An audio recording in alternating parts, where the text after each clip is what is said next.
Une déficience sensorielle peut se définir comme une personne souffrant d'un handicap touchant un ou plusieurs de ses sens. Nous, on avait la déficience sensorielle visuelle. Donc, la définition est une restriction permanente de la capacité visuelle. Le degré de déficience visuelle dépend habituellement de la capacité de l'œil à réagir aux divers stimuli visuels et à la capacité de la personne concernée à percevoir son environnement. Ces gens peuvent être incapables de lire, d'écrire, de circuler dans un environnement non familier ou d'affecter certaines tâches quotidiennes. La déficience visuelle se définit à l'aide de deux capacités de base, soit l'acuité visuelle et le champ visuel. Pour l'acuité visuelle, il nous permet de distinguer des détails très fins, tandis que le champ visuel, lui, nous permet de percevoir l'espace visuel lorsque l'œil est immobile. Ensuite, côté des statistiques, pour l'incidence, en 2012, 3% des Canadiens souffraient de déficience visuelle. Ensuite, un enfant sur 4 aurait des problèmes de vue, c'est une estimation. Puis finalement, au Québec, on dit que 100 000 personnes sont atteintes, soit légers ou à très sévères, puis que 50% de ceux-là ont plus de 65 ans. Pour qu'un œil soit considéré en santé, il est supposé posséder une acuité visuelle de 6 sur 6 ou de 20 sur 20. Les personnes atteintes de déficience visuelle, habituellement, c'est une personne qui a une acuité faible. Ils vont être considérés comme malvoyantes ou nulles ou inférieures à 1 sur 20 pour le meilleur œil.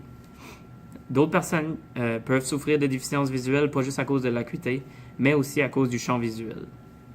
Une personne qui a une vision intacte possède un champ visuel habituellement de 160 degrés, tandis qu'une personne déficiente va posséder un champ visuel très étroit ou avec des taches aveugles. Parmi les nombreuses causes de déficience visuelle, la principale habituellement, dans 47,9% des cas, c'est la cataracte.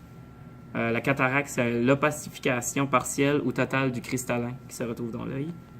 La deuxième cause la plus importante est le glaucome, qui est une maladie dégénérative du nerf optique.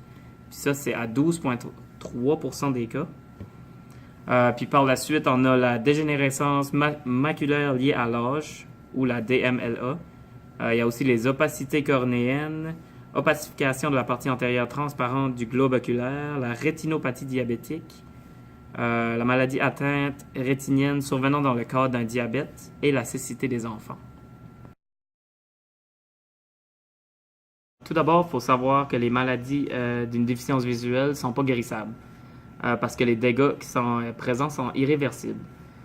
Mais par contre, il y en a qui peuvent être contrôlés d'une certaine manière, comme par des traitements ou dans différentes façons, de sorte à diminuer l'acuité visuelle. Comme par exemple, nous autres, on a pris le glaucome qui comporte 3 traitements. Soit par le premier traitement qui serait par goutte oculaire ou par comprimé. Puis, habituellement, les docteurs vont recommander ce traitement-là avant de sauter aux autres. Puis, si c'est pas efficace, mais on va sauter à la chirurgie au laser, qui est habituellement indolore et qui ne prend pas de temps.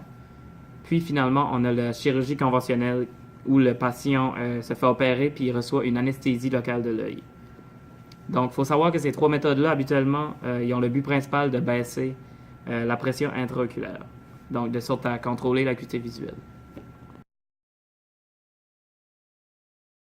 Donc, d'après la recherche de moi et mes collègues qu'on a faite, chez les jeunes ayant une déficience sensorielle, les difficultés qui affectent cette population-là lors de leur séjour à l'école sont d'habitude amplifiées. Premièrement, on parle de l'anxiété, qui est l'une des formes les plus courantes de détresse psychologique signalée par les enfants et les adolescents. Mais on suggère que les enfants qui sont malvoyants sont plus à risque de développer des troubles psychologiques comme l'anxiété, comparés aux autres collègues qui voient. Selon une étude qualitative par Lisa Visagie et al., les participants, eux autres, qui ont participé à l'étude, souffrent de limitations physiques, ne se sentent pas toujours inclus et ils ont plus à risque des blessures. Ils trouvent aussi que c'est vraiment difficile de jouer à des jeux ou participer à certaines activités en classe, puis c'est en conséquence directe avec la déficience visuelle. Aussi, ils aiment bien ça, regarder un écran télévision, etc., mais il faut qu'ils le regardent éloigné. Donc pour eux autres, c'est vraiment un défi puisqu'ils ne peuvent pas suivre ce qui se passe à l'écran. Au côté social, les jeunes se sentent souvent attaqués par les autres voyants. Aussi, les jeunes malvoyants sont beaucoup plus à risque de chute ou de frapper des objets ou comme des personnes aussi. Puis ça peut résulter des blessures. Finalement, les enfants qui ont une déficience visuelle sont plus susceptibles que leurs collègues qui voient d'avoir des habiletés inférieures de motricité. Donc, en d'autres mots, le fait d'être moins habile au niveau de la motricité, cette population-là, des malvoyants, sont considérés beaucoup plus sédentaires que la population générale. Au niveau de l'accommodation et modification maintenant, donc des moyens populaires pour le déplacement, par exemple, ça serait comme les cannes blanches qui vont servir à les informer. L'accompagnement d'une personne guidée, donc ça peut être un aide enseignant ou un chien guide, excuse. Ensuite, il y a certains élèves qui doivent apprendre le braille ou le maniement d'aide pour faciliter la communication, les déplacements et la lecture. Comme on peut l'imaginer, les conditions vont demander beaucoup d'imagination aux enseignants et d'être créatifs. Il faut vraiment qu'ils trouvent des façons pour rendre l'environnement inclusif pour tout le monde. Puis finalement, il y a d'autres modifications comme par exemple réduire le nombre de problèmes requis sur une feuille de calcul mathématique. Ça peut être modifier les normes des évaluations, fournir un livre différent que celui qui a été utilisé par les autres élèves ou tout simplement réduire la complexité d'une tâche. Puis finalement, une bonne communication entre l'élève et l'enseignant est vraiment cruciale pour savoir et comprendre les besoins de l'accommodation de l'élève. Pour la prescription d'exercices pour les personnes atteintes de déficience visuelle, les études démontrent que les programmes d'exercice Otago montrent que ça réduit le nombre de chutes pour les personnes atteintes de déficience visuelle. Le programme a comme objectif le renforcement musculaire et l'augmentation de l'équilibre.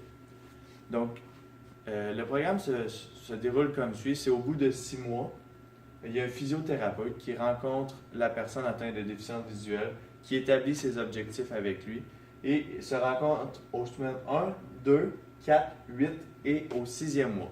Dans le fond, les rencontres se font par des instructions qui sont données à l'oral, qui sont aussi données à l'écrit. Et si la déficience est grave, les instructions peuvent se donner par une cassette audio que la personne peut écouter, que ce soit dans des écouteurs ou à la maison. Donc, les programmes d'exercice Otago, deux catégories. Une catégorie sans poids, puis une catégorie pas de poids. Comment ça fonctionne? Je vais vous montrer le premier exercice, la première catégorie avec des poids. Les poids sont des petits sacs de sable qu'on met autour des chevilles, qui passent de 1 à 3 kg. Évidemment, le physiothérapeute va recommander de prendre le poids de 1 kg pour la première semaine et ainsi augmenter le poids jusqu'au 3e kilo au bout du 6e mois, bien sûr, si la progression se fait bien. Donc, le premier exercice que je vais vous montrer, c'est que la personne s'assoit confortablement sur une chaise, le dos bien appuyé. Les poids sont dans les chevilles, sont dans les deux chevilles, et c'est pendant 30 secondes d'effectuer une montée de la jambe, de haut vers le bas, et de venir contracter le quadriceps. Pendant 30 secondes, je fais une jambe, après ça, je repose cette jambe et je fais 30 secondes de l'autre jambe. Maintenant, la deuxième catégorie sans poids, je peux le faire avec une chaise en appui ou pas de chaise, pas d'appui. C'est vraiment de venir travailler l'équilibre. Donc, c'est de venir m'appuyer sur la chaise, lever une jambe pendant 30 secondes, garder mon équilibre. Si tout va bien, retirer la chaise et lever la jambe pendant 30 secondes. Les physiothérapeutes vont prescrire le programme d'exercice Otago pendant 3 fois par semaine. Ils disent que ça prend à peu près environ 30 minutes par séance à faire les exercices, qui comprennent des exercices de réchauffement, des exercices avec poids et des exercices sans poids. Finalement, au bout du compte, ce qu'ils ont démontré les études, c'est qu'au bout de 6 mois, les personnes atteintes de déficience visuelle diminuaient leur nombre de chutes, augmentaient leur